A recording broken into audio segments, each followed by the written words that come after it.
Get ready to the countdown.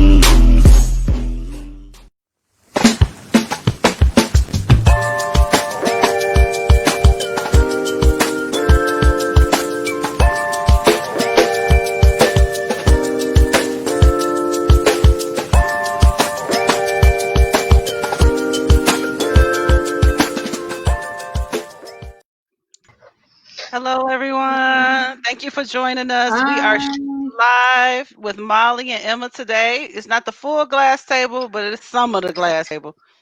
It's some of us now. Y'all see our new setup and where our little logo in the corner? Look at Emma's screen, y'all. Oh, yeah. I figured it out. You have to, it's not a PNC, it's a PNG, right? Yeah. Yeah. Okay.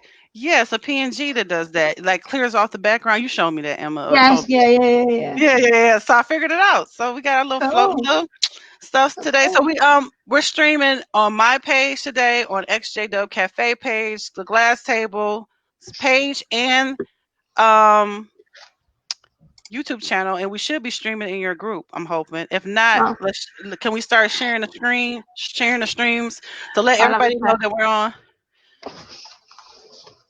I'm gonna share. So we're taking this time out to share the stream. Please take out this time to share the stream too, people. Give us a second here. And you know, I should check our comments too to make sure our comments come in, because that's a thing now. I can't see my green. If I look to the side, that's my rabbit. You know what? I don't have it in a group. So what should I take off? I'm gonna take off the SJW Cafe page and stream there now. I just learned how to do this, Emma. Ooh. Wow. I know. Awesome. I'm getting sweet with streaming. I'm proud of you, hon.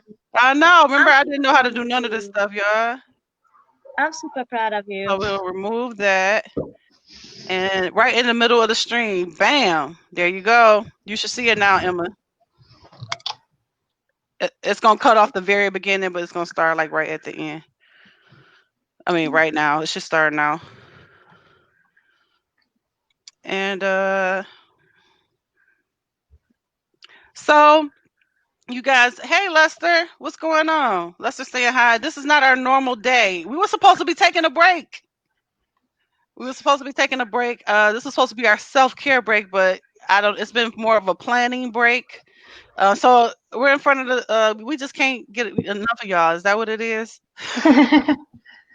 Going live or something like that. I see you guys slowly rolling in. I'm trying to let you guys roll in before I start. The Glass Table says hi to everybody. That's supposed to be. Come on. Oh, was that you? All right, so you guys, we're gonna go ahead and get into the stream because we're not gonna hold you all day because this is our working weekend.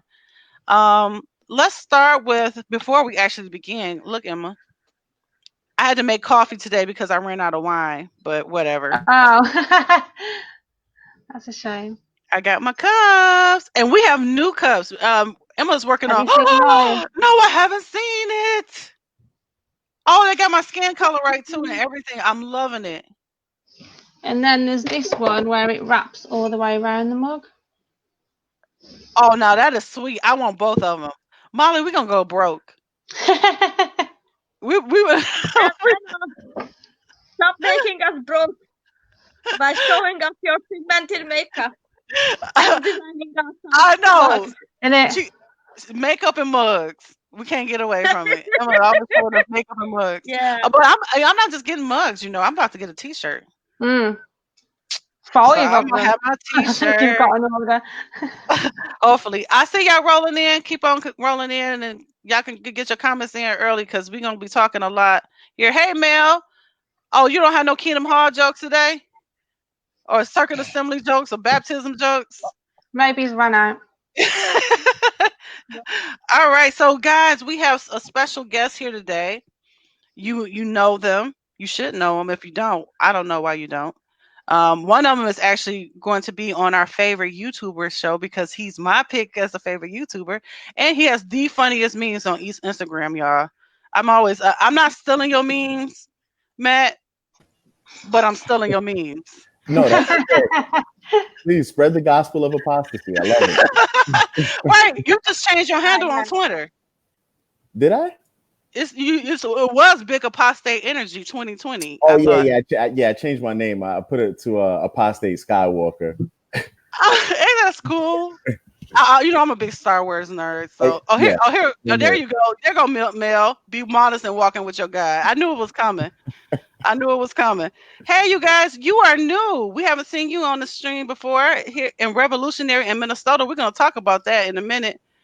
And go ahead. Maybe I should ask him for advice because wine is my god. So how do I walk with wine? Carefully so I don't spill it. You have to be modest. They always telling women to be modest. Right. And just started talking about tight pants, but for a long time we used to get the beat down in the meetings. Ain't that right, Ramona? We have Ramona online with us today. And we have STZ from SJW Cafe and our TGT Glass Table Jeopardy host. We will be talking about that. How's it going, guys? I'm all about the plug, y'all. I'm all about the plug. So we got a great show today. We're gonna go ahead and get started. Before we begin, this is a somber occasion where we're meeting together. I think the last time we boo-hooed and cried was during the memorial.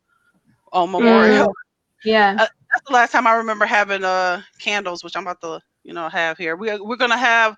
I don't have our little show guide up today. I didn't get a chance to make it because we actually it was impromptu. We have been talking about it, right, Emma?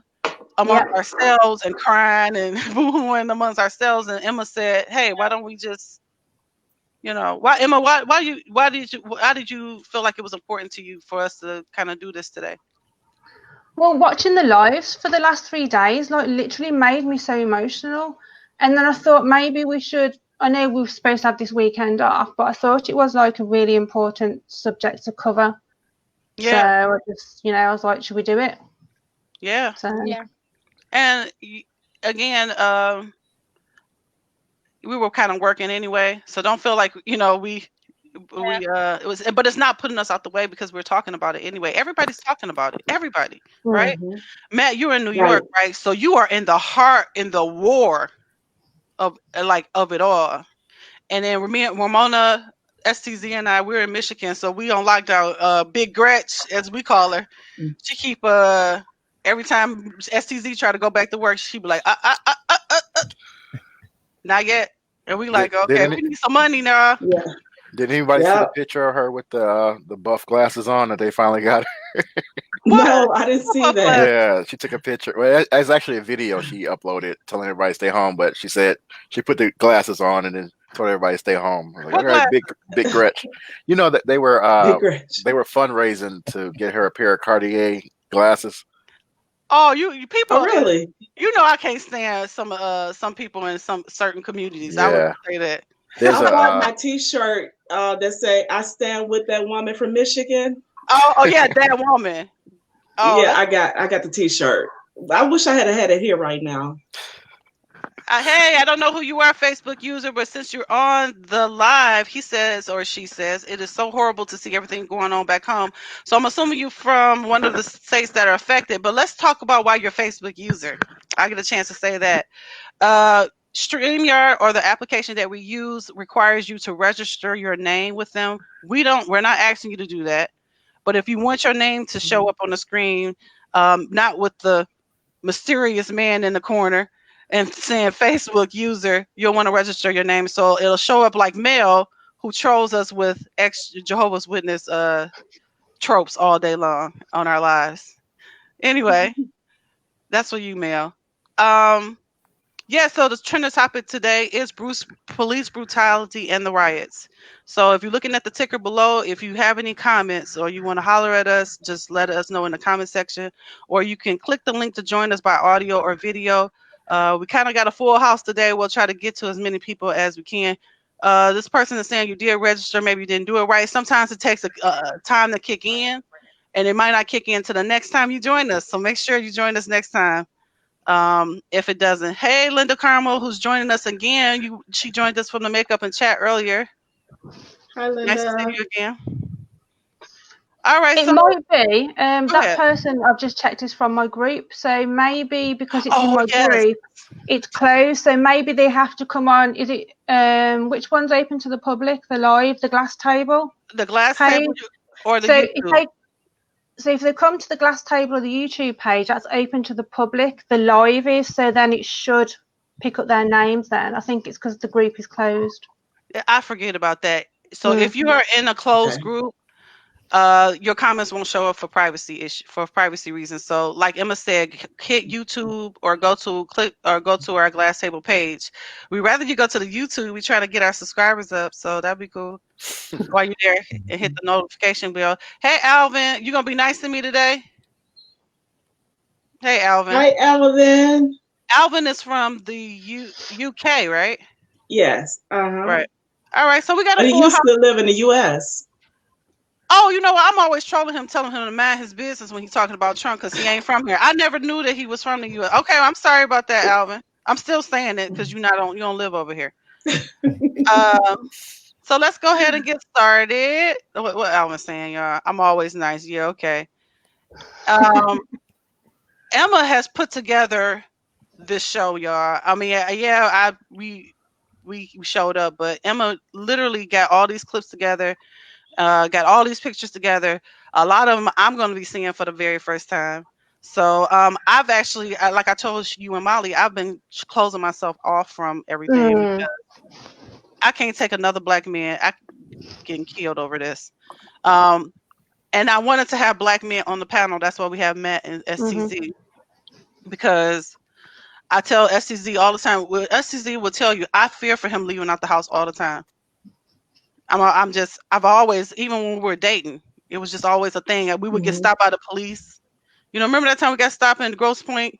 We had Tim Hortons. Well, actually, it was not Grosse Pointe, but a different city, same city we lived in. And, well, you know how they are over here. We were on our way, I think, anyway. But yeah, they pulled us over and asked that we stopped. It was early in the morning. It had to be like about 2:00, and we stopped to get coffee, and we were gonna just take a drive, down by the water. And I was like, STZ, I don't want to drive out here because they're gonna stop us. STZ like la la la la la. So here we go. No, I'm not gonna. Go ahead, you telling it better. No, you tell it better. No, but anyway, a cop pulled us over and asked us what did we have in our coffee cups. Naturally, we said coffee, and he was just like, okay, well, I pulled you over because. I guess you were all over your lane or whatever. And I'm like, I thought I had my lane to be in to drive in, but anyway, he was just, pulling us over. I mean, that happened a lot, in the particular city in which we lived. I remember getting stopped on my street across from my house. Like, I mean, that happened to me. I got stopped for a SpongeBob. He said it was distracting me, and as we was talking, this old lady with a bunch of Beanie Babies and a bunch of crap in her windshield roll. But I'm like, what about? He like, what about you? But anyway, we ain't gonna talk about that because I did go to jail that day. But that's something else, right? I've been stopped twice by the police too. No apparent reason whatsoever, just driving because of the color of my skin. And I've been stopped in my neighborhood because when I moved in my neighborhood, I was the only one this color. Yep, and and asked, what am I doing over here? So. And then I moved. We moved to we were one of the first blacks that moved to a suburban all white hall. We used to have congregation talks all the time about them trying to force the people of non-color. We're just gonna say white people and black people today, y'all, because I can't keep up. But to force them to work with us out in front of field service. And then eventually that happened to me too. The circuit overseer came and broke the congregation up. It was and then a lot of it wasn't just the white people were scared. I mean, they weren't used. They were moved in the neighborhood. Yeah. What was it? That shepherd that broke up your Kingdom Hall? Yes. Shepherd. His last name was Shepherd. Yes. He broke ours up too, and he put us in the white Kingdom Hall. Yeah. Well, it was like we ended up staying, but it was Shepherd though. See, we from the Yep. same hood, y'all. Mhm. But the white people, some of the white friends, I will call them friends, I guess, because that's what they call themselves. They were families. There was like a big family Mhm. there. Like they was cousins Mhm. and nieces, and it was Mhm. like some big ski trip where their children, I guess it was doing orgy stuff. I don't know. That was the rumor. They didn't get disfellowship for it. They all got privately recruited, but the children of the black families got disfellowship. Wow. And so you make the guesswork here. You can't say for sure, oh, they were racist, or maybe it was nepotism. But it was clearly, we done already gave talks at this hall about y'all racism, and then now this happens. So it just wasn't a good look, no matter what it was. So Matt, you from elders? Go ahead. Go ahead, Ramon. The elder's wife came up to me when we got switched into their Kingdom Hall, and she introduced herself to me, and she asked me, how did it feel growing up in the neighborhood with prostitutes and drug addicts and gangbangers? Because she assumed because color my skin, that's how I grew up. And I looked at her, I said, I did not grow up in that environment. I said, what made you assume that? She said, you don't have to lie to me. I understand it's a sensitive topic for people like you because you guys grow up that way. Oh, wow. Okay, so Matt, you from New York, from the town where we got Jay-Z, we got what else? We got 50 from New York. Yeah, I'm from Southside Jamaica, Queens, like 50 Cent. Oh, 50 said he run New York though. Yeah, whatever. So tell us, you are in the like epicenter of where the war of Corona is happening. Yeah. Like I saw them taking bodies out, like and put them in mass graves. I was just like, oh my goodness. Mm-hmm. Yeah, where I work, I actually work right across the street from a cemetery, and I've never seen it this active. Like literally every day, you see so many funerals going on, and people are at grave sites and they have to be, socially distant from each other. It's pretty sad. It's really sad to see how many hearses I see every day. So tell us, are people rioting? Is it all on your TV? I mean, it's. Oh yeah, definitely. In Brooklyn, there was a huge protest yesterday, right out front of Barclays Stadium with a Brooklyn Nets play. Huge protest. A lot of people were arrested. They firebombed a police van. Like it was huge. Yeah. I saw it on the news. Yeah, I saw it. They did. Ramona, you said that they might be posting somewhere in our neck of the woods. I'm still looking into that. Okay. But they did do it yesterday in Bay City and Flint. They had the protest in Bay City and Flint yesterday. Oh, that's not that far from you. No. Mm-hmm. All right. So, Emma, you got some footage. I'm gonna show these videos in groups of 3. Don't just because I just wanted to capture what we're looking at. Emma, why don't you tell us what you're looking at? And because I've been shielded off from everything, this is the first time I'm looking at this footage too. So last night I started watching some lives from Atlanta. And I missed the beginning though, so I missed because they literally you'll see they ruined the CNN building. So I kind of came on after all that started. So what I did this morning is I caught up from the beginning of the live, and then I took screen recordings because the other lives I watched from Minnesota the past 2 days have all been took down. So I took screen recordings before these were took down as well. Good job. Emma is like CNN reporting for the glass table. Come on now, girl. Go ahead. They better give you a job and pay you for this because they don't pay us on the glass table. That's for sure. Here we go. I'm going to drop a link below in the comments. If you have your own stories from around the world, you could come in and join us for a few. I am going to go to the first video. They're not in order, Emma, but here's the first one. Y'all, look at this. Look at it. It's crazy. I mean, he said Levita. He finna throw it. Look, y'all. He got his arm ready. These folks is out here really tripping. Like, this supposed to be fucking peaceful. This is not peaceful. And this is not peaceful at all. Look at him. This is ridiculous. This is ridiculous. Oh! Oh!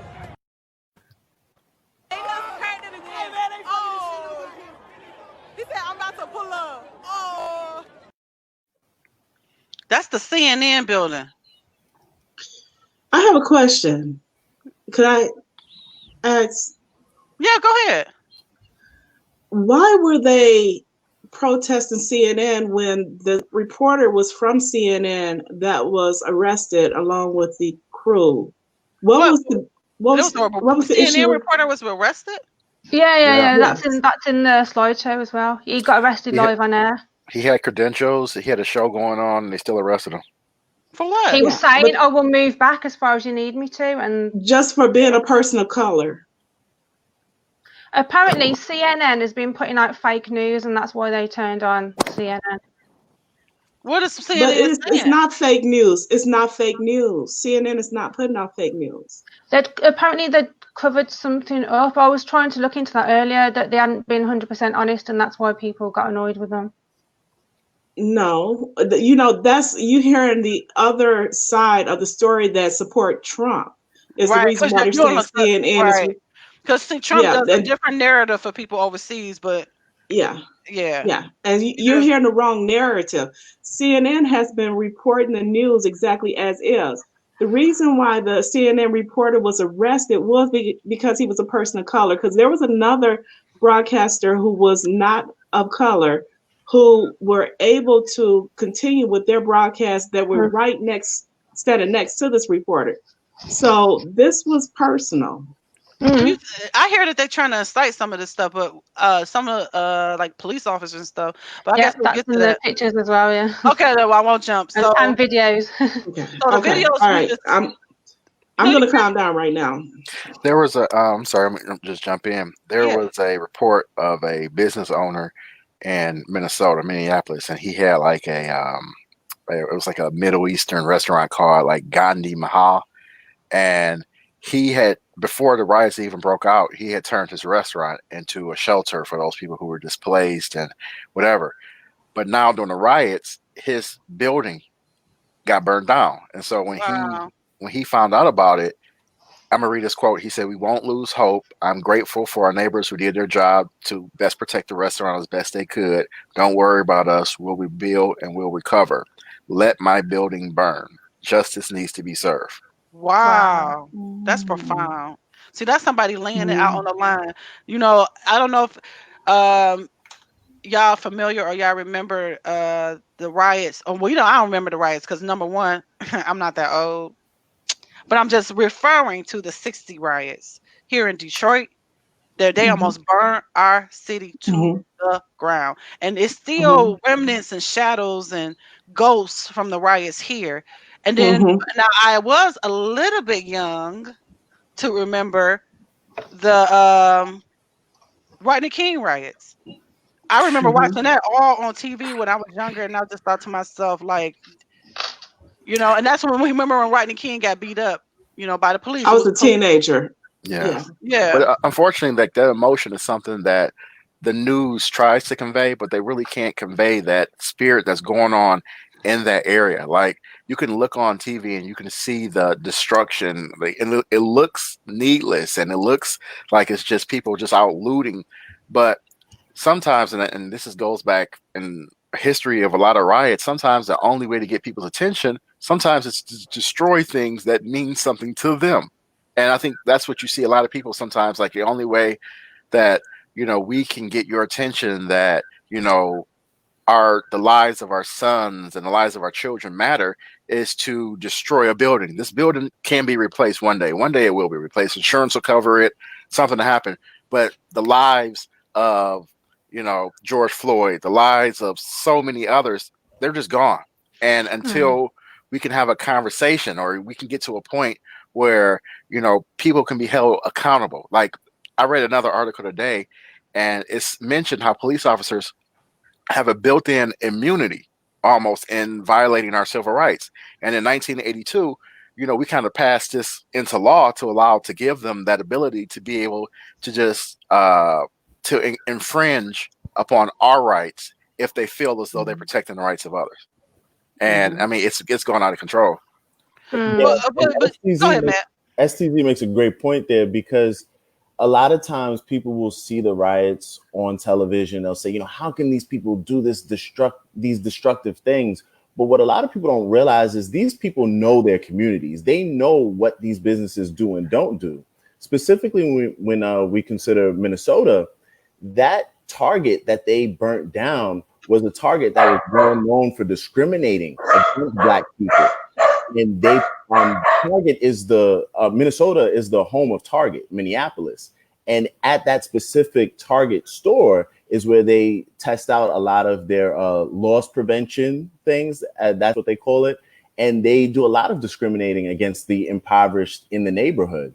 And, even going past Minnesota, if we look in the past, 2015, the Baltimore uprising after Freddie Gray was murdered, the CVS that got burnt down, again, was a CVS that was well known for discriminating against Black people, didn't want to employ Black people. So it's not like these people are just needlessly breaking in and burning down places. Of course, there's always some opportunistic people that will do that. But for the most part, these people know what they're burning down, and they know who they're taking revenge against.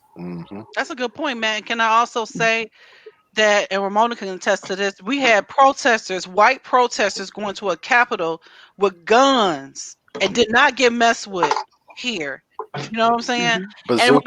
Bazookas.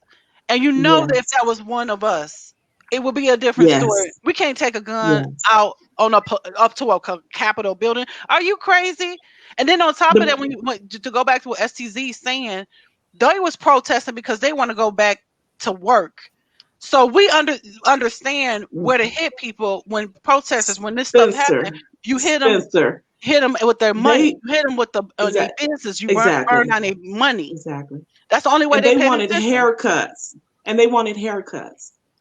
That's what they were protesting. They didn't want to wear masks. They wanted haircuts. And they were comparing them not being able to get haircuts and had to wear masks and not be able to go to work to slavery. Really? Yeah, and on that point too, I'm thinking about the people in Michigan. All of these white people were armed like in militias at the State House.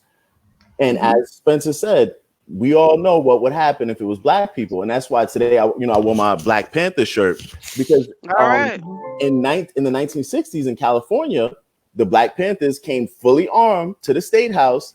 And that's when you got some of the first gun control laws in California and in the country. So that just, underscores the point that there are two different sets of laws. And it may, to some people, they may think that America is a meritocracy and, oh yeah, we have civil rights laws, everybody's treated the same. Sure, in theory, but nowhere close to that in, practical application.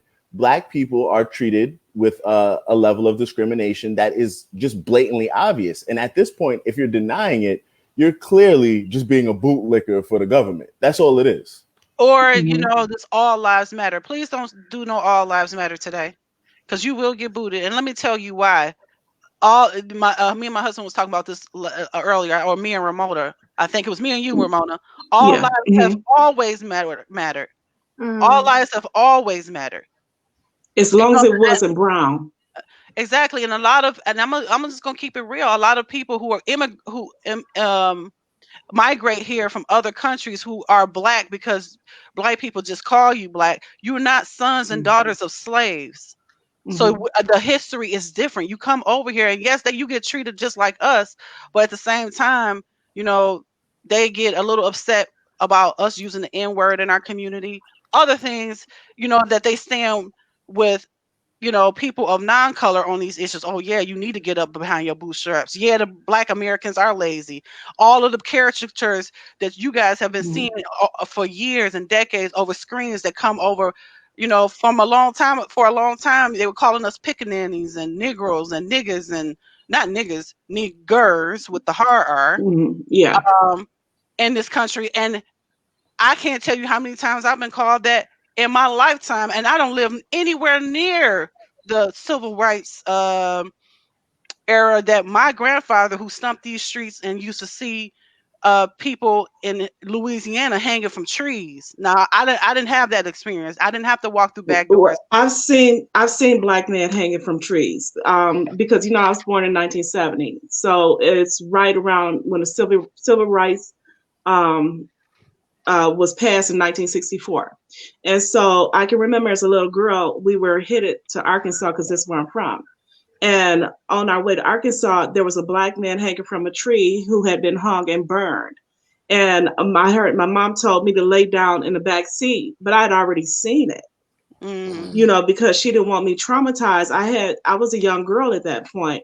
So, and this was probably 1976, 77, when this Black guy had been hung and burned.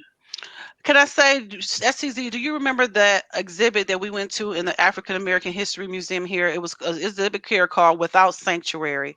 It displayed, I'm getting emotional as we speak, y'all. I do not want to cry on the screen. Yeah, back when I had a really religious mind, like seeing the hatred that those people experience just for the color of their skin, only way I could equate that to was like a spiritual demonic attack. You know what I'm saying? Like back when I was in a religious mind, that's the only way I could make that make sense. Today, like without that in my mind, like that hatred that they can have to just want to destroy, dominate, and dismantle an entire civilization of people was just like mind-boggling. Like you can have that amount of evil in your heart, that amount of greed, that you would just again decimate an entire country just so that you can have a force here because you don't want to pick your own cotton. I mean, that was mind-boggling. And it was so profound because, okay, thank you, SCZ, because I'm about to get here boo-hoo crying. It was so profound to see these pictures. The pictures that they had were pictures from white people's family albums of people that were burnt on trees, hung on trees. This was a spectacle where white people would bring their children, because it was children in the audience, and they would say, let's hang us a nigger today. And they would be burning from the trees. And these pictures were in photo albums. They had to go, and some of these white people gave it up willingly, and some people, they almost had to sue for these pictures because they kept them. They would take pictures. The news. Can you imagine CNN taking pictures? And then then they buying these pictures from the newspaper later. It was like a cookout when they would. Yeah, I just want to say one thing about police brutality and the way that these people would get kidnapped. It was the police force that would go out and go kidnap us. It was not our own. It wasn't just random white people. It was the police that would go get us. Well, Spencer, you know that the law enforcement was not originally created for people of non-color.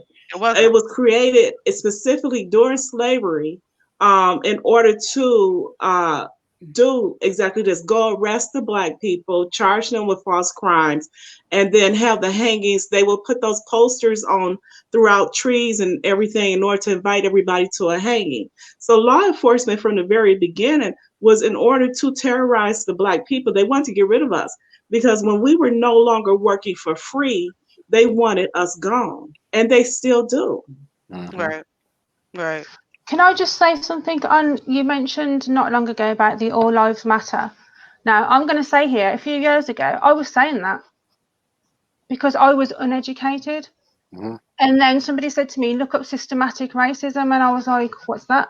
So I looked into it and educated myself. And I was like, whoa, shit, that is out of order. And I watched some videos on it and I was so angry. And I think some people that probably use that phrase probably were like me. They don't realise like what's actually going on, so they kind of like, well, all lives matter. But then since I've looked into it, I'm just like, okay. But see, Emma, you went to the extra step because sometimes you can educate people and they still do it. Right. And that's infuriating as an African American that you are just saying it just because, man, I know you probably didn't got that. All lives matter. All the time, but my response every time I hear all lives matter is stay on topic, right? We said Black Lives Matter. We're talking about Black lives. If we were talking about a disease and we had a 5K to raise money for cancer research, would it make sense to come in and say, hey, well, what about AIDS? No. Right. because we're talking about cancer right now. So it's the same thing. When we say Black Lives Matter, it doesn't mean, Asian lives don't matter. It doesn't mean white lives don't matter. No, stay on topic. We're talking about Black folks right now. And if you want to make a statement about, if you feel that there are white lives that are not being taken care of, or Asian lives or Latinx lives or whatever, you make that statement. But right now, we're talking about Black folks. Absolutely. And the numbers don't lie. Like, I mean, I was reading something earlier today. It said that a Black person is three times more likely to die than a white person dealing with police. It also said another stat was, I'm trying to draw it back to my mind. I'm sorry, bear with me. It said that 24% of Black people, 24% of those, of the killings that the police were responsible for, 24% were Black, even though they only make up 13% of the country. Yeah. I mean, and I heard that. That's a huge number. Like, a quarter of the murders the police are responsible for are by 13% majority membership of the country. Like, you're over focusing on them, you're over targeting them, you're showing careless, wanton, reckless. You're not following guidelines. And the problem with Black people that we have is that we're not saying every cop is bad. We're not saying every cop is racist. But if you have 1,000 good cops and you have 10 bad cops, and those 1,000 good cops don't say anything about those 10 bad cops, I read that. They just adhere to the brotherhood, then you have 1,010 bad cops. Let me just say something. My grandfather used to say this because he came migrated from the south to the north to get a job, but he used to always say that, "Look, baby, there are some places that I still won't go in Mississippi. There are some places I still won't go in Louisiana." That's what he used to call Louisiana.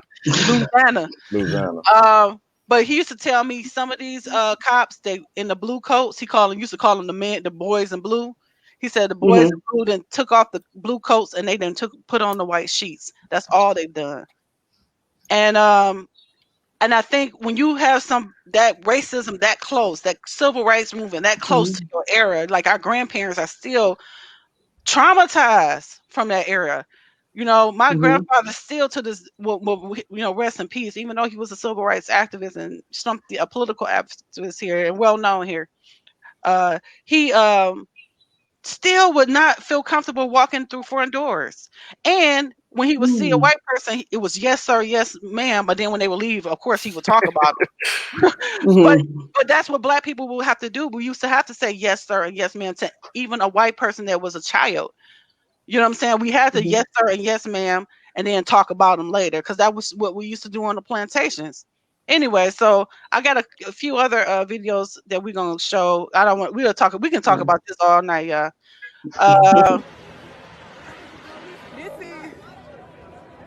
Oh my gosh, y'all. Oh my gosh, this is crazy. This man is skateboarding. Shit gonna blow up.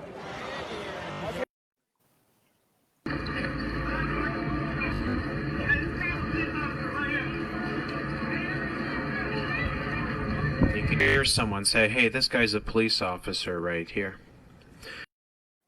Okay. So that's the cop. And this pizza guy, who looks to be a good Samaritan, is actually his buddy, another provocateur acting agent. Yep. So they're both buddies. Okay. I zoomed in. I'll zoom out a little bit. Those cops will come for you if you're pulling crap. And this unicorn guy stream, that guy's questionable.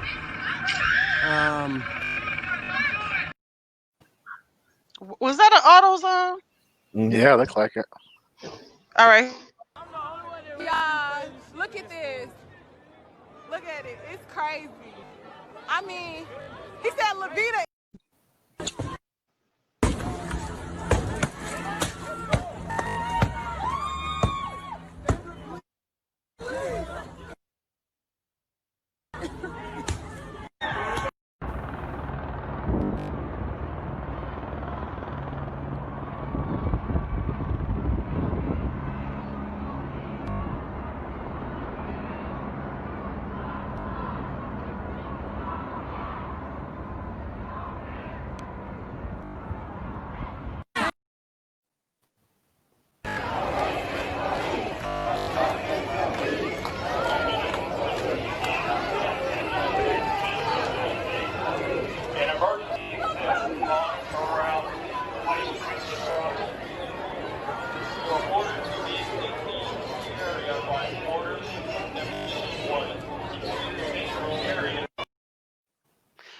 So we're gonna go to our last video that's gonna take us to the this, and then Emma, you could tell us a little bit about what we saw. I just want to say that this is devastating to me because I've been shielding myself from it. When I saw the picture of the cop kneeling on the guy's neck, I knew it was another black man story that I did not want to read. I just literally a guy was gunned down for jogging like a few weeks ago, and I'm thinking like again. So Emma, I know I flashed through those really quick, but what stuck out to you, and why did those so important? Well, I remember seeing the live and saw that dude all in black with a gas mask on and an umbrella, and he stuck out like a sore thumb. And I was thinking, how has he come to that protest so prepared compared to everybody else? And then obviously it came out later on, apparently he was an undercover cop. And he's the one that started smashing the windows first. And then there was a dude in a pink t-shirt that came up to him, a pizza guy apparently, trying to stop him. And then they went off and it looked like the cop was going to smash cars, and people were like, no, no, no. And then him and the pink t-shirt guy had an argument, and then you can hear someone shouting, are you a cop? But then further down the street, they walk off together. And then they show footage that they both walked into the protest together. So it was like, what's going on there? So apparently they were both cops putting on a show, but it was his ex-wife that outed him and said it was her gas mask, her gloves, and she knew exactly who he was. And they found out he was a police that was smashing the windows first. Get out of here. So what about this here? What's happening? I think that was another police car because they just started trashing after that. All the police cars just basically got trashed. Spencer disappeared. We lost our host. Can I just say about, those people who say that destroying your community won't bring these people back? You know what? Destroying the ships when you wanted to secede from the British rule didn't bring your dad back, yet you went and did it. Like, honestly, I think white people all need to do better, including myself, because guess fucking what? I'm white. As much as I empathize and I sympathize and I try my damnedest and utmost to understand what y'all are going through, I never will, for the sheer fact that I don't go through that. Like, I think once people get it through their head that they won't feel the fear you do, that they won't see their family dead, even close relatives like your grandparents or great-grandparents, you cannot imagine that. And I think people need to get it through their heads that they won't. Like, they just need to, like Emma said, educate themselves and get better Right. at understanding others. Yeah, no, that's a great point, Molly. And I had looked up a couple of Martin Luther King quotes before we came on, and the reason being is because when these kind of riots and protests happen, people love to bring up Martin Luther King, like, he was so nonviolent, and like they infantilize his message to try and pacify Black people. But there's this one Martin Luther King quote that really, speaks to this situation. And he said, I must say tonight that a riot is the language of the unheard.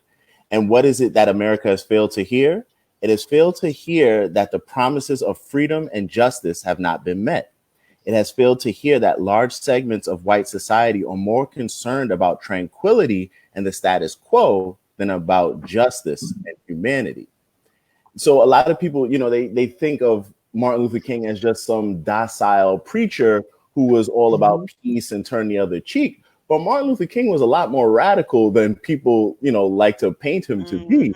And he made very clear that, yes, we shouldn't be destroying things, but why are the people destroying things? Why are they so angry? That's what we should be focusing on.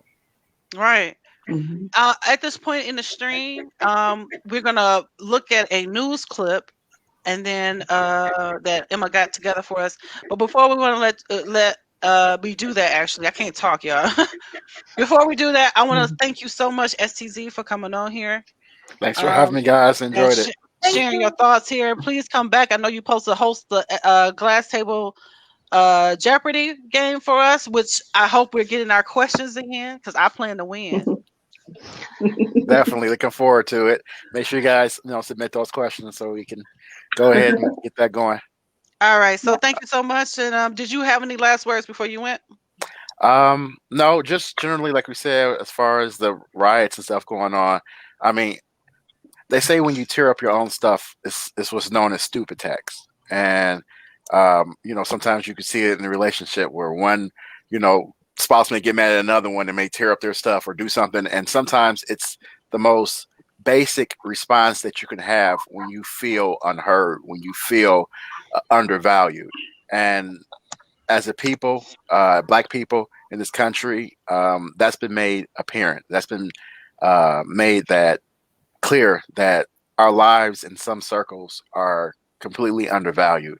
And until we have a conversation where we can begin to educate everybody involved about how everyone should be treated equally, everyone should be treated fairly, no person's right should be come before another, we're going to continue having this quote unquote stupid tax. We're going to keep having riots. We're going to keep having people raising their voices above the level of the law, above the level of decency until their cries are heard. What binds Black people in this country together was an injustice.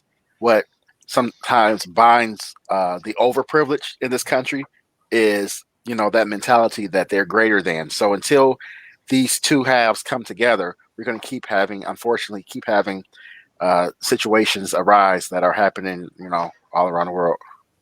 All right, STZ. Thank you for your last few minutes, and we look forward to your new video. If you haven't seen STZ's channel, he's has started a gamer channel with his son, which that should be interesting. And then the bike riding, that was pretty cool. Make sure you stop at stop signs though. No promises. They gonna get you. They gonna get you one day. Yes, they are. Somebody gonna get you. They gonna see you riding the bike like that. Anyway, I will talk to you later. All right, take care, guys. All right, see you later. Bye. You want me to kick you out? Oh, there we go. I get to say that. I know I'm joking. So we're gonna go to this last clip here, and this actually is gonna kick us off to the slides. Emma, this was the first time I actually saw this before we came. This is one of the videos that I saw before we came on screen. I guess they had made the arrest, and why did it take so long? I guess we'll talk about that. But here we go. That former Minneapolis police officer Derek Chauvin is in custody. Former Minneapolis police officer Derek Chauvin has been charged by the Hennepin County Attorney's Office with murder and with manslaughter. Questions? Yes, what charge of? He has been charged with third-degree murder. We are in the process of continuing to review the evidence. There may be subsequent charges later. I failed to share with you a detailed complaint will be made available to you this afternoon. He sounded like, okay, he got manslaughter and third degree. What else do you want? Third degree? I looked that up, and that's on the same level as if you gave somebody drugs and they died from it. It's on that level. And you get that from kneeling on somebody's neck. I saw a meme where, I don't know, Black people, we circulate memes, this type of meme anyway, this is where I got it from, where Kaepernick is kneeling, and then it's another stark scene of this guy kneeling on this black man. It's like, I thought kneeling wasn't okay. Like, we can't protest and kneeling, and now we protesting this. What can we do? The government don't want you protesting, period. But you can't protest like Martin, like you said, Matt, that they try to make him more docile than he is. They want to make us all like Malcolm X, who also said, by any means necessary. Right. And you know what? It's funny that you brought up Malcolm X, because I was looking up some Malcolm X quotes too. He had this really interesting quote. He said, "You don't have a revolution in which you love your enemy. and you don't have a revolution in which you are begging the system of exploitation to integrate you into it. Revolutions overturn systems, revolutions destroy systems. And so, Malcolm X is seen as the radical in the civil rights movement. And a lot of people, saw him as so dangerous because of that.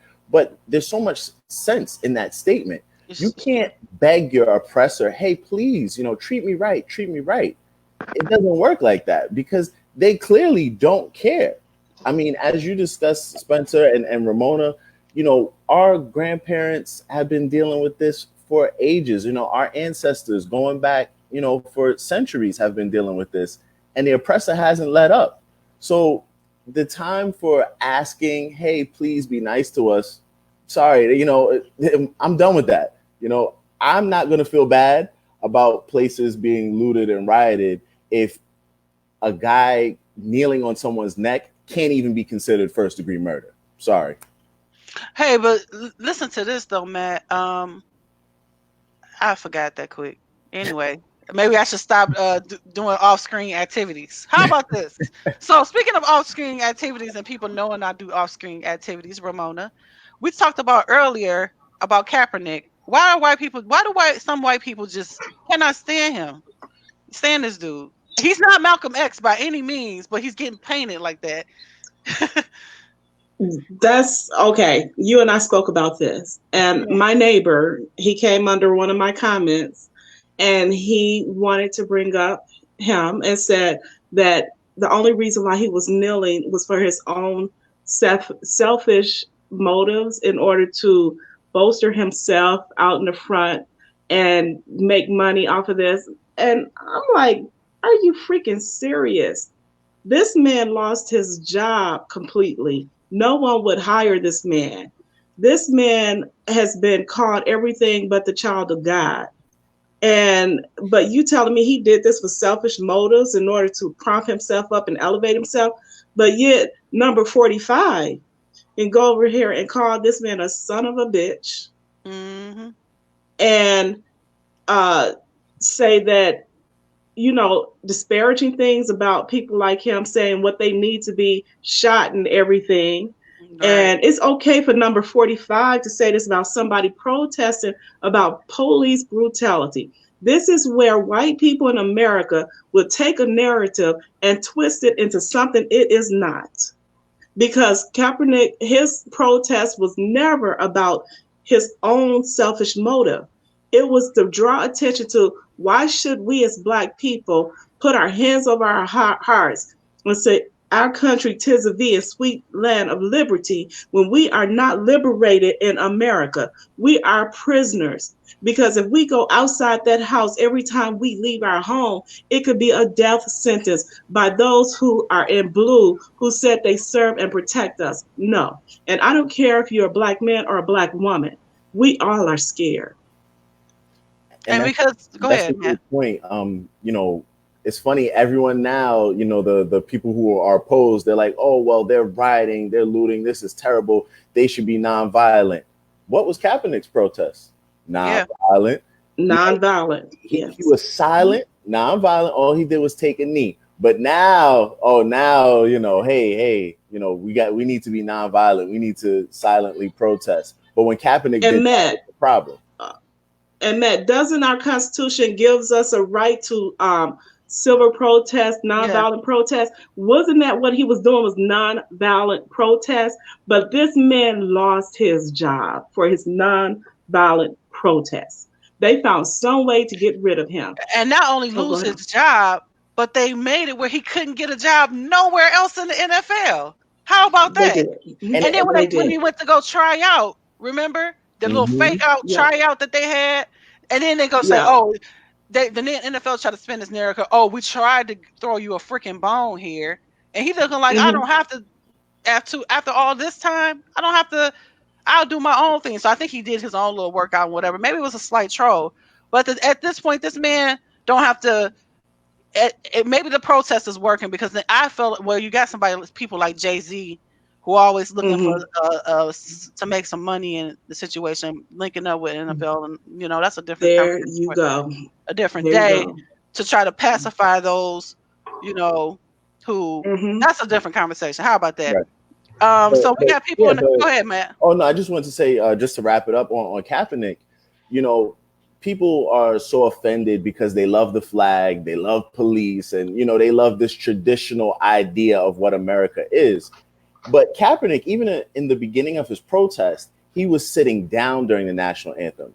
Then there's a guy, Nate Boyer, who was a former military man. He worked with Kaepernick, and they said, okay, instead of sitting down, how about you kneel? So he adjusted and amended his protest just to be nicer to people, and they still didn't appreciate it.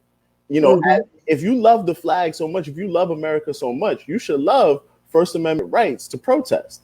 But it goes to show that none of this is really about America or traditionalism. It's about their internalized racism and their hatred for Black people. And that's pretty much systematic racism, which Emma was alluding to earlier, which is also another conversation for another day. White privilege, also a conversation for another day. White supremacy, also a conversation for another day. You know, it's like you come at it from all fronts, and then to just go what you were saying too about Kaepernick having to adjust his protests. You know what I'm saying? And then when other people was following suit, the other team owners were going after them, and then the team owners getting behind the scenes to try to ice this man out, and anybody else who supported him. You know what I'm saying? It lets you know it's not only is it what we're gonna get into a little later. It's just not that. It's not just the white systematic racism. It's the cronyism. You know, my family, my son, my mom was a police officer. My father's father was a police officer. You know, and then you got all these family members. You know, like I told you, like my Keno Hall was all these family members in the same hall, oppressing the same people. You know what I'm saying? So, Molly, you wanted to say something? Yeah, can I just say, if you, as a whatever colored person, because Black people, I've seen Black people also say all lives matter, which is like the craziest thing, but you know, anyway, so if you don't have a problem with the Boston Tea Party, with the November protest of, what was his name? Guy Fawkes. If you don't have a problem with, because we have protests here too, and usually we actually come prepared with the umbrellas and the goggles and shit, because the police always finds a way to use tear gas. So usually if you protest here, you prepare to be tear gas. Anyway, so if you don't have a problem with the Boston Tea Party, you best not have problem with Kaepernick kneeling, with anyone kneeling or standing. I mean, what the hell is disrespectful? Kneeling is I think is one of the most subservient, respectful, and somber ways to commemorate something and to pay respect. That's what you do when you ask for a woman's hand in marriage. That's what you do when you're knighted. How much more respect do you fucking want for a flag, an arbitrary object? Well, it's not really about respecting the flag. They want us to go back to the 60s where we're calling them sir, ma'am.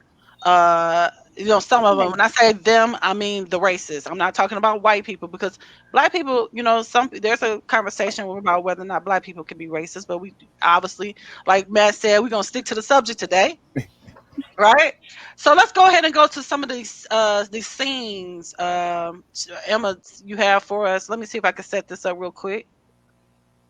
And it is. Oh, let me make sure I get the right one. Hang on. Don't want to get the wrong one. All right. So it is this one. We are going to show some of the pictures that Emma got together here. Emma, can you tell a little about what we're seeing here? Sorry. Okay, well, that's the cop that kneeled on his neck, and like 8 minutes and 46 seconds, like. Sorry. And including 3 minutes when he'd actually stopped responding. Like, I watched that video and that was so disturbing. He was bleeding from the nose. onlookers were trying to tell him he's bleeding, he's dying, and the cop then just threatened to get mace out on them. It was ridiculous. So this guy has 12 brutality complaints. 2011 put on leave for inappropriate shooting of a masked Alaskan American native. 2008 shot an unarmed black man. Murdered a Latino man with 16 bullets, 42 rounds were shot. Oh my gosh! Are you on page 2 now? Because I can only still see page 1. Oh, I'm sorry. I don't know why it didn't flip, but I'm almost in shambles. Hang on a second here. I'm reading the presentation. Nobody else is. I thought I'd froze them then. Maybe it's frozen. Okay, let me see. Let me try it again. I'm sorry, y'all. I'm like, wow. Hang on one second. Don't know why StreamYard did that to me.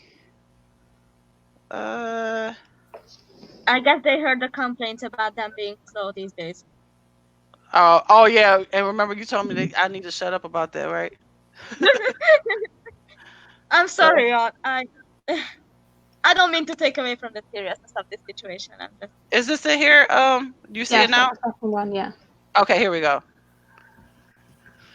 So yeah, this is what I was wowing and awing about. 12 brutality complaints. So, and this is all non-white people. That this man has. Why do you need to shoot one man with 16 bullets by yourself with 14 rounds? One man. Okay, so the next one here is the Minnesota riots, right? Wow, look at this picture. That people are with masks on. We are in an epidemic, and they still came out here to riot. That's crazy. And I was watching the live with a guy with this last night, and he was trying to antagonize them a bit, but there was a few. That one particular guy, he got his hand on the wood batten thing, and his hands was twitching, and he was going from one foot to the other, and you could tell he was just like egging to go. He was willing somebody to step out of place who could go for him. And they brought in the National Guard as well. Hey, Matt, do you remember pictures you used to see in school, Matt and Ramona, of the National Guard coming into our neighborhoods and stuff like that? This is what this reminds me of. My grandfather is turning over in his grave. He marched in the freedom. I always forget the Freedom Riders, and he went to see. Oh yeah, I heard about that. Yeah, he was in local marches. He didn't go to march on Selma, but he was in the local marches that went on that day. I don't know. This is just striking. I haven't seen these pictures, so I'm in awe right now. This looked like I saw it on the news. I saw it on the news this morning. Look at this. Look like a scene out of the 60s. Look at all of these cops. All of them are not of color. That's why it reminds me of the old pictures, black and white pictures. Oh, what's happening here? That's the CNN reporter.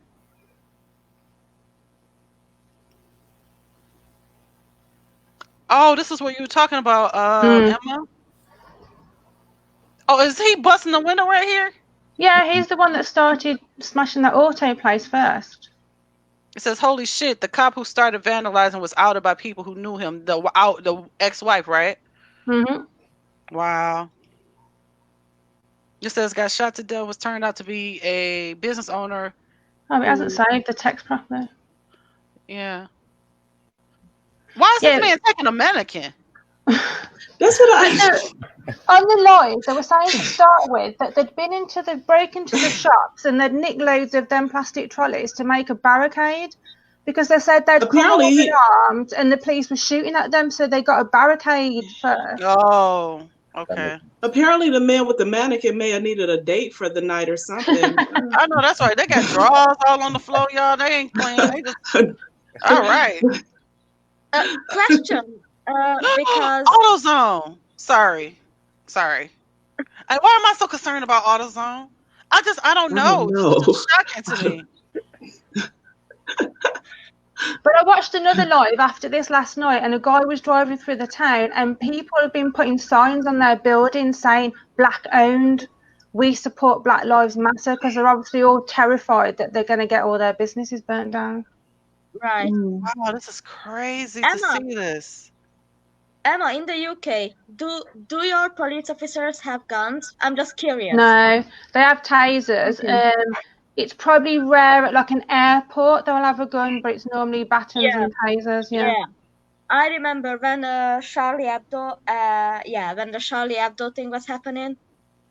Then I saw like military personnel and like anti-terrorist agents running around with their ARs, but usually are cops. Like I've seen 2 just yesterday, and they stopped me because because bike stuff. Like I rode my bike somewhere where I wasn't supposed to. It was benevolent. Anyway, they stopped me, and I checked because I was like, okay, I'm paying attention to you, but I'm just checking out your side. Do you have a gun? Out of curiosity. And then I Googled as well. And here, some of them have tasers, but usually they just have a baton.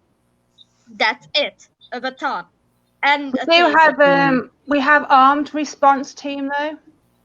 Yeah, so if we it's do very have that. serious, like hostage situation and stuff like that, then they will have an armed response team. I'm gonna interject for just a moment here. How can I say this?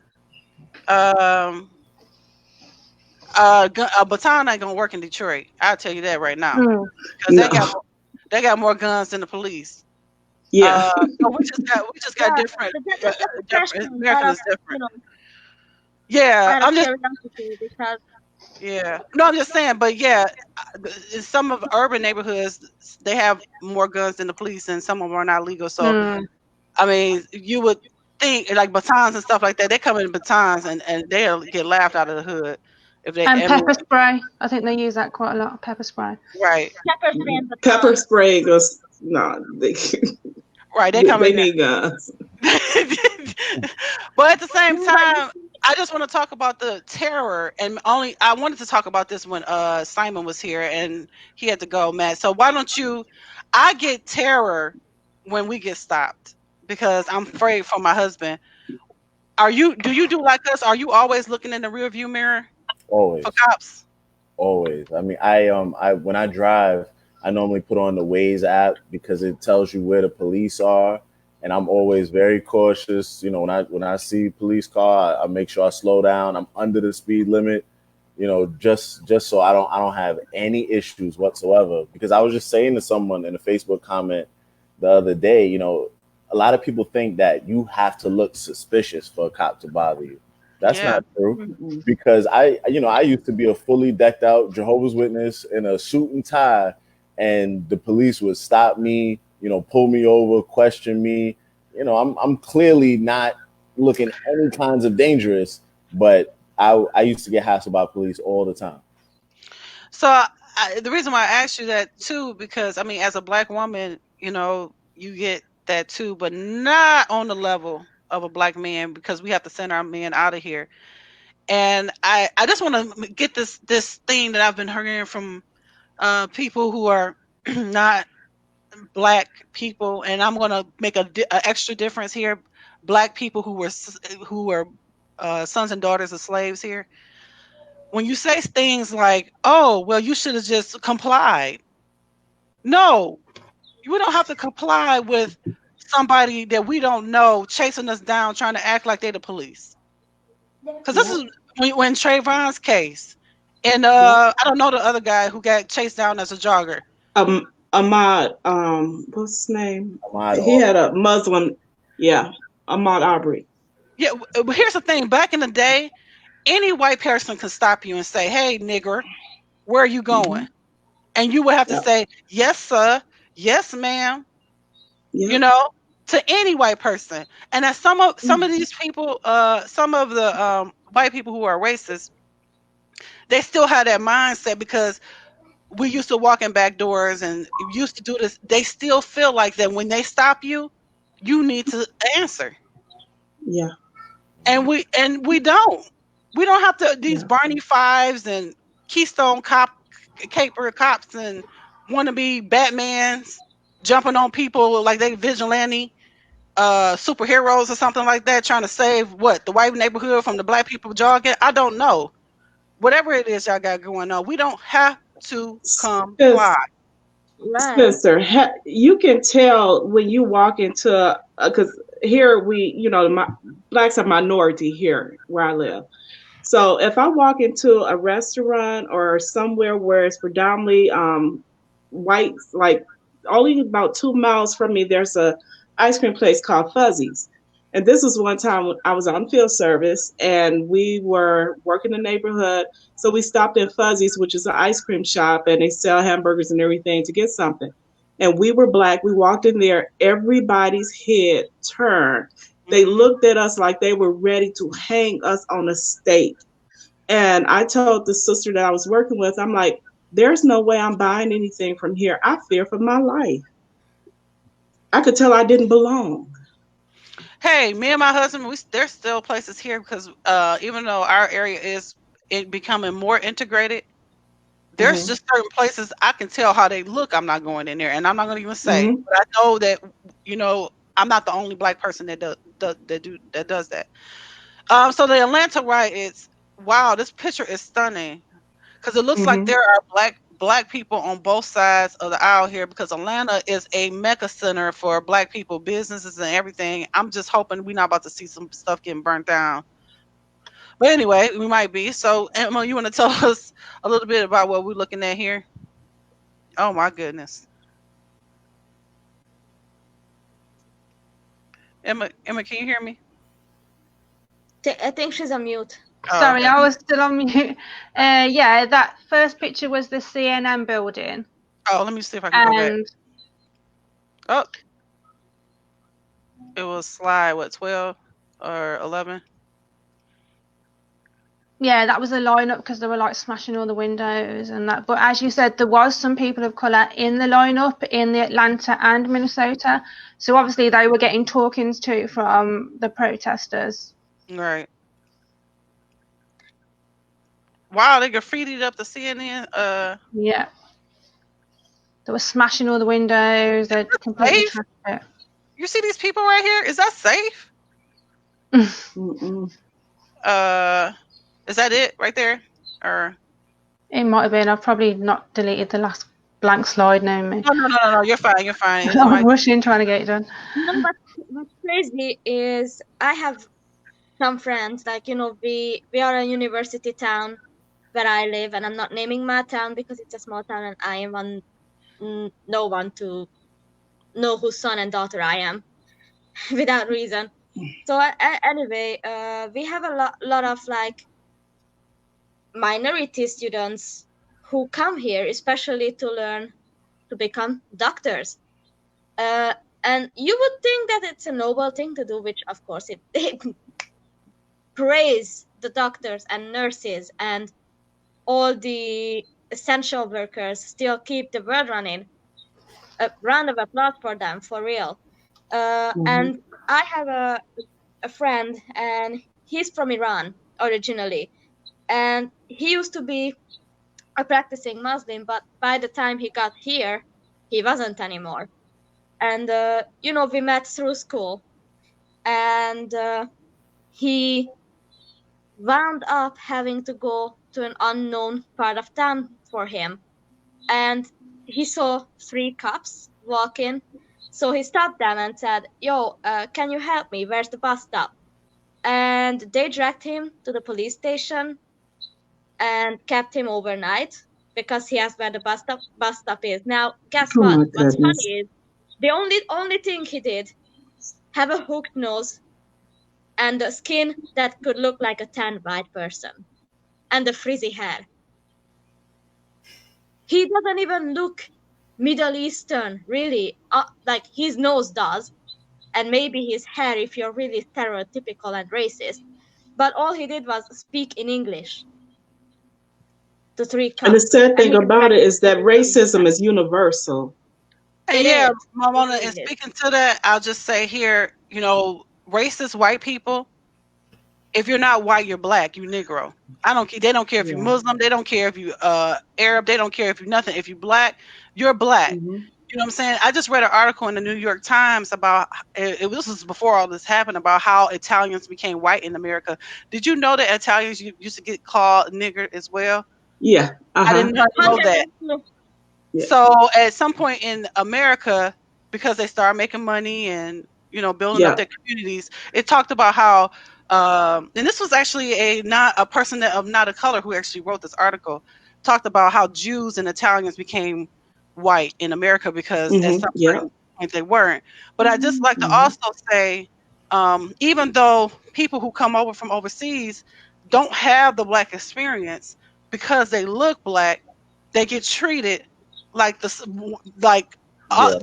who are sons of slaves and daughters of slaves. Go ahead, Matt. I was just about to talk about that. The CNN reporter who was arrested, Omar Jimenez, he's Hispanic, but he's clearly Afro-Latino person. He's black. Now his parents may not have been raised in America, but clearly he is being treated like people who are African American. And I can speak to that because my father's side of the family is from the Dominican Republic. So, I understand both sides of the coin, having some family who are black immigrants, and then my mother's side of the family is African American. But it doesn't really matter. In America, when it comes to racist people, they otherize people. So if you are not an Anglo-Saxon white person, you are generally considered other, and as Spencer mentioned, they even do that to Jews. They treat Jews as an other. They treat Italians as an other. And it's just, it's sad to see, but that's just the reality. If you are not a certain type of white person, you are treated as other. That's true. That is so true. Would you guess that Hungarians were also people of color? Because we have... No, I didn't know that. Apparently we have strong accents, and I read a little bit about it, but it's limited information due to history and all that. But basically, Hungarians were classed as people of color because we had strong, weird accents and a weird culture with like dragons and shit. So they were like, okay, y'all ain't white, and basically classed us as of color, which is like, okay, I guess. I see a lot of that here in New York City because people normally assume, oh, New York City, it's the most diverse place on earth. It must be great. No, it's very racist. And part of the racism is that people segregate themselves so much because there are areas in New York City that, I'm not trying to walk through. I don't want any problems over there because of, the well-known racism there. And it's going to Molly's point. It's interesting how even amongst certain white people, they say, oh, well, these are the Polish are over here, or the Russians are over here, the Hungarians are over here, and they treat them different from the American-born white people, whether they have Irish roots, German roots, British roots, whatever, but they treat the Eastern Europeans way different than they treat the Western Europeans. And it's just interesting to see that. And I think what's also interesting is that, I guess the discrimination among themselves. But I'm going to say something that's actually kind of off topic because just to make sure that I don't want to say balanced and fair because that reminds me of a certain station that I But Matt, Ramona, you probably know the colorism that exists even within our own community. I was thinking the same thing. Yeah.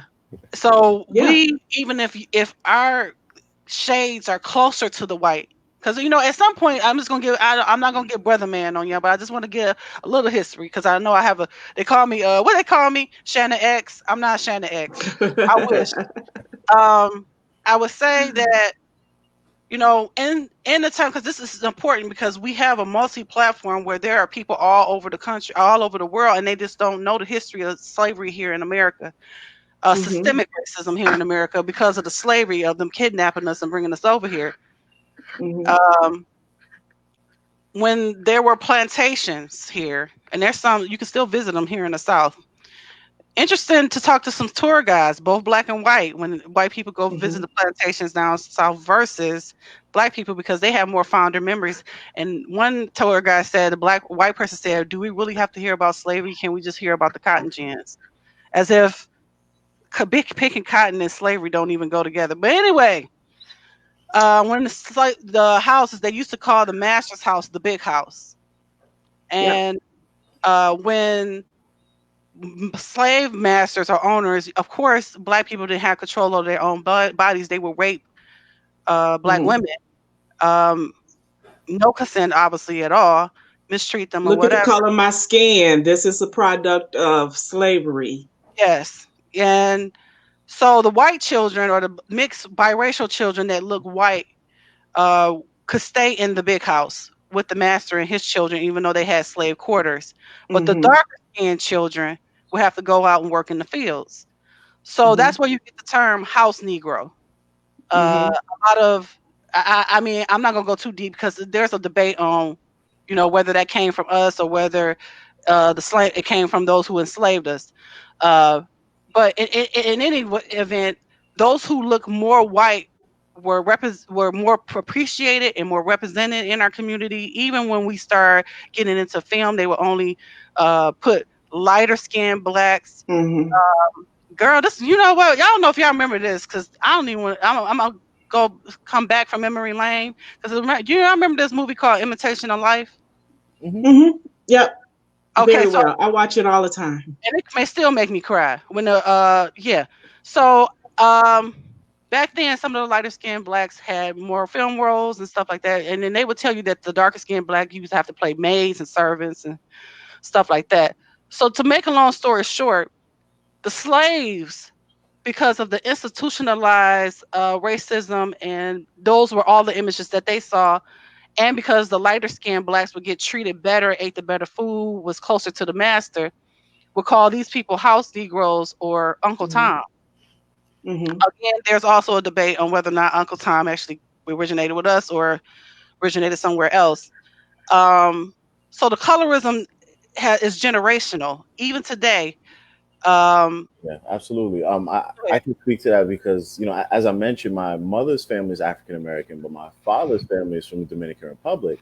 And that colorism is, I mean, it's, you know, if you talk to Latino people, it is, you know, crazy. My father, he's of a lighter complexion. And so in DR, they would call him Habao, which basically means someone who is very light skinned, but has African features. And, you know, it's crazy because obviously there was slavery over there as well in the Caribbean. And they had a caste system like many other places based on color, you know, and it wasn't official by law, but just like here, people who are of a certain complexion are treated differently. And, you know, even when it comes to, you know, the topic that we're talking about, police brutality, sometimes when people are stopped by police, it's because they assume certain things based on their skin color.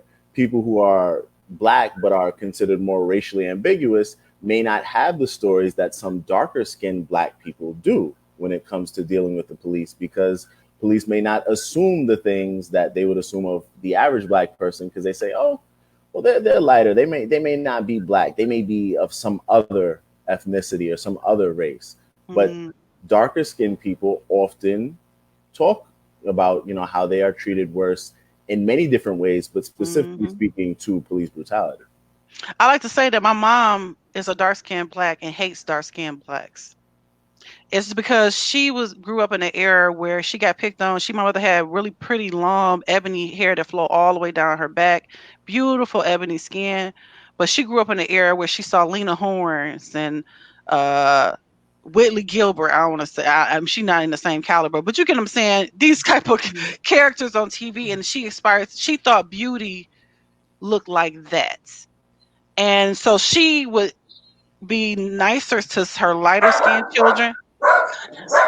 And I'm not sound crazy. She would be nicer to some of her lighter skinned children. And I have a sister who was darker skinned, and she's the same complexion as my mom.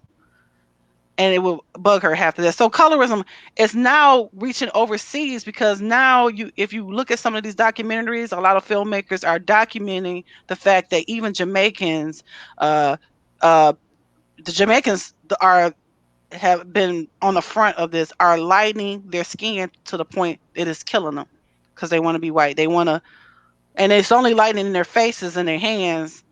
But whatever, they're using products that are killing themselves, taking the melanin out of their skin, and they live in really high places. It's crazy. They're getting cancer. You don't really realize it all the time, but like I was talking to my wife about this not so long ago. When I was younger, and I didn't realize this, it didn't become apparent to me until years later. When I was younger, I didn't like the show The Fresh Prince of Bel-Air, because I viewed Will Smith as like a goofy character. I didn't take him serious. Mm-hmm. But I really liked Saved by the Bell. And Zach Morris was like my favorite dude. It wasn't until years later that I realized, like, I took Zach Morris as more, respectable because he was a white dude. Because when you look at the characters, if anyone have seen those shows, Zach Morris and Will Smith, from Fresh Prince of Bel-Air, they're basically the same kind of television character. They're the ladies' man who's very jovial, always getting into trouble. It's the same kind of character. So there was no reason for me to not like Will Smith's character. But a lot of that had to do with colorism. And I just naturally took Zach Morris or Mark Paul Gosselaar's character as more respectable because he was white. And, I had this... Interesting. I felt that way as a little kid. And it wasn't until I became older that I realized that I was analyzing it that way. Hey, so Matt, don't feel that way. Bad about that, because we all grow in our journey. Because when I was younger, I refused to play with a black Barbie doll. Wow. See, I just thought she was ugly. Opposite. You guys were opposite from me, because I experienced colorism growing up and didn't know why.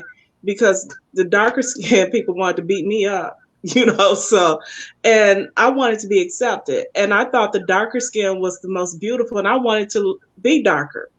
And so I gravitated to anything that had African American in it, black in, and I looked up to them.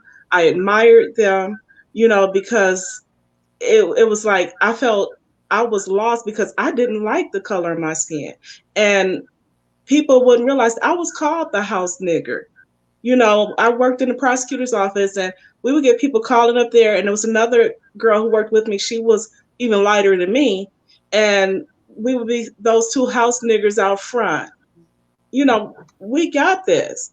And I fought all the time because of the color of my skin. I had to fight the black people. I had to fight the white people. Well, it's almost your fight. If you are lighter skinned black, your fight is not only with the white people, it's with the people sometimes in your own community. But I like to also say that I don't even know if I should even touch on this. But there is also instances where, we or black people need to be careful that we don't inflict the same harm that we've been inflicted upon. I remember an activist, I won't say his name, earlier this year, last year, whatever, got upset over something, which I won't say, and called me a token. I know who you talking about too. And all because he was calling my friend Mayo, a bunch of other white discriminatory. Okay, I didn't want to say your name, Emma. But yeah, he was calling Ema Mellor and a bunch of other derogatory names that he was really coming for her race. I didn't know. I saw it. Me racist. He was calling me racist for no reason, but at the same time calling me mayonnaise ass. I saw that. I've learned now, it's another subject, so I've learned the difference between racism and discrimination. But you can't discriminate against me while calling me racist. It doesn't make sense. And the fact that he said that to you, Spencer, that upset and insulted me, that he called you my token friend. Yeah, told me her token black friend. He told me we get called that. Yeah, we because get if you're called around that. if you're around too many white people, you get suspicious. They get some people in our community get suspicious. I don't know. Yeah. I don't know. I've heard That's that how they about me are. a lot too. Mhm. But at the same time, I like to say that, I got friends. That's one thing about being a Jehovah's Witness. That's one thing that we all share. I mean, even though it was racism in the Watchtower, we just talked about some instances. We were more diverse in our churches than most churches, I think, because like it's usually an all black church on the corner or all white church. I don't know if they should have integrated our particular congregation because it didn't go over well.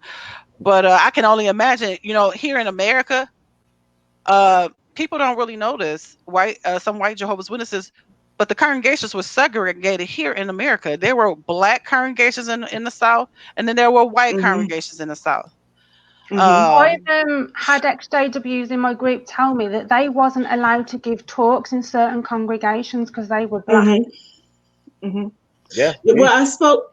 Oh, wow. Really? Well, I spoke with an older sister. This is like my waking up period, about 2018, and we had gone out to eat after a meeting, and she was talking about back in the 60s when they would go to the assemblies, and the white friends would sit toward the front of the assembly halls, and then the back of the assembly halls were reserved for the black people, and they were instructed not to mix with the races, to keep it segregated.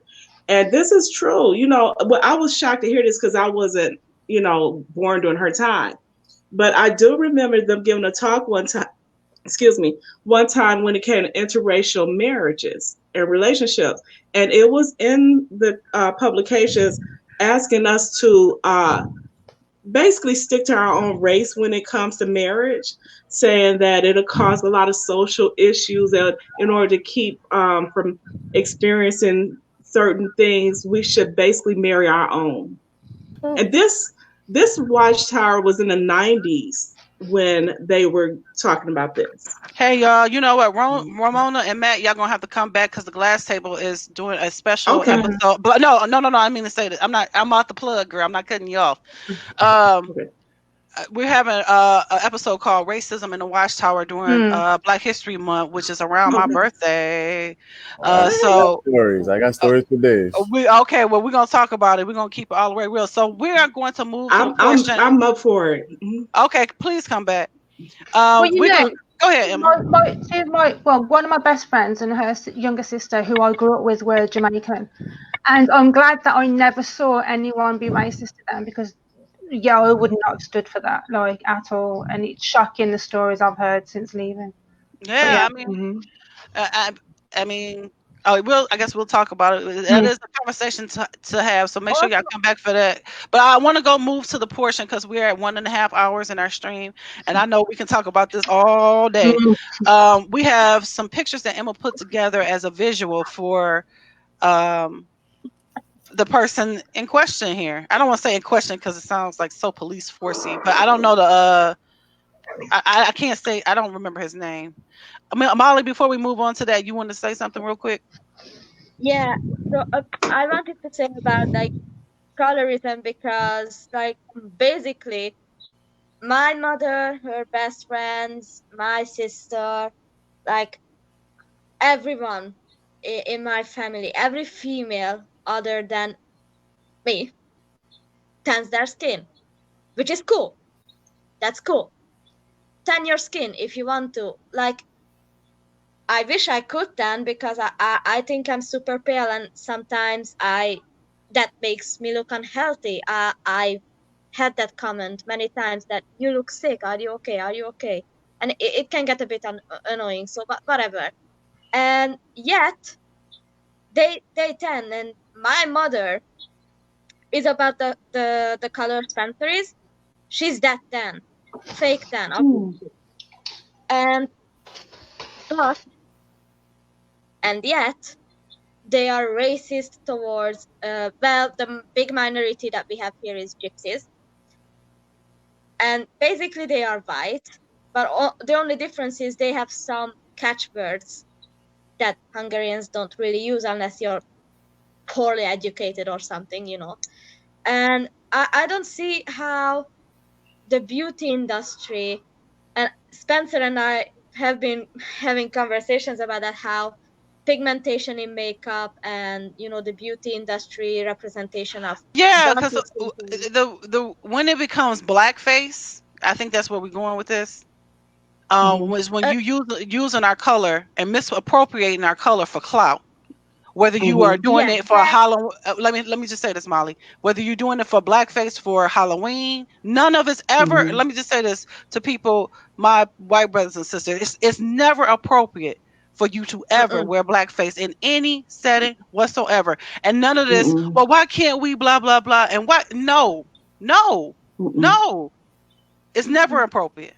And it's horrible. What they're calling these YouTubers who are beauty influencers who are tanning themselves to look black to catfish black men.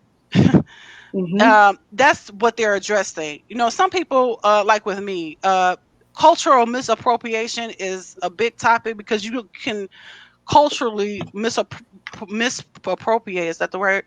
Any culture. It doesn't even have to be black culture. Asians had a problem with Nicki Minaj, even though we love Chung Lee and we grew up with a Street Fighter and all of that. They had a problem with her putting the chopsticks in her hair and all of that kind of stuff. You have to just be careful of people's culture. And then when you ripping somebody's culture off for clout and making money off of it, where the person that actually has the color is marginalized, counted out, left out, and ain't getting a dime from it. We can talk all day long about whether or not Elvis copied James Brown, or we can talk or the misappropriation of our music or our clothing, rap culture, which I can go all day long about the rap culture. Well, they said Kim Kardashian started those braids that time that we have been wearing all our lives. Right. And she does a lot of cultural misappropriation. A lot. I know. A lot. Yeah. Before we move on, go ahead. Go ahead, Molly. That's what I don't understand. Like, my mother is, by all fucking means, a racist asshat. I'm sorry. Luckily, she doesn't speak English, so I'm safe. Anyway, so basically, I don't understand. Why do you want to look like a black person in your skin tone? And she had them cornrows last year for my sister's wedding, and I actually called her out on it, saying, do you know the history of black hair? Did a black person do this? No. A white bitch did it, who was taught by another white bitch. And I guess it's not my place to be outraged about that, but I still was, because she don't know. You have a right to be outraged. And that's another thing. One of the things that maybe Matt and Ramona and Ema, Molly, you can all attest to this. Not even with our own ex-Jehovah Witness activism, allies are important. You can't ask. We're not asking the Watchtower to change. Please, please, please. We have to force the Watchtower to change, and we all know why. Because they won't change on their own. They ain't been doing it. So that's the same thing with our issues. It's not enough to be not racist, white people, brothers and sisters. You have to be anti-racist. There is a difference. You have to not allow it in your speech, in your everyday speech. You have to, when somebody says the N-word around you, you have to be an ally, a true ally. And that's important. So with this particular picture here, it's just unnerving. It looks like the visuals and everything are out already. We got candles, you guys. If you guys want to take out candles to as a visual. In September. Yeah. Trying to see it. I don't know if you can see mine or not.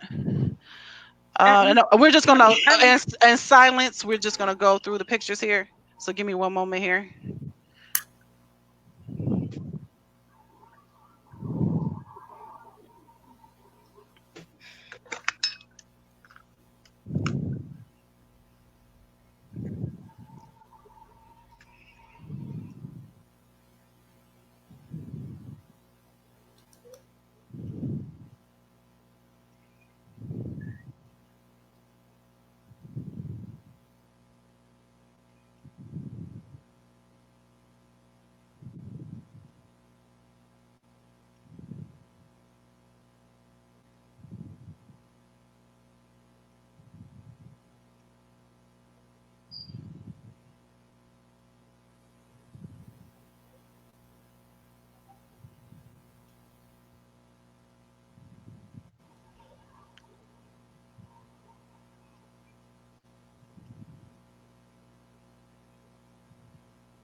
Before we read off these names, wow, Emma, I just want to say you have the way you put together this show today.